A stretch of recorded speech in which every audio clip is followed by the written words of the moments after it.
కొంచెం ప్రెషర్ తగ్గింది.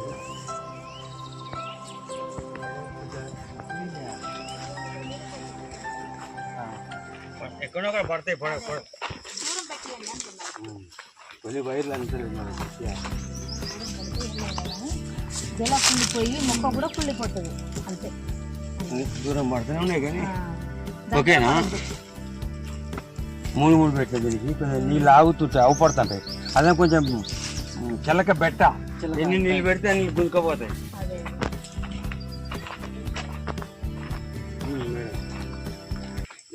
మరి దీన్ని ఎట్లా అంటారు మరి?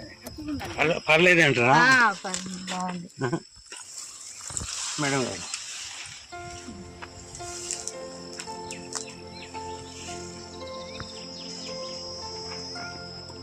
మేడం మీ పేరు శాంతిప్రియ. బాగా మేడం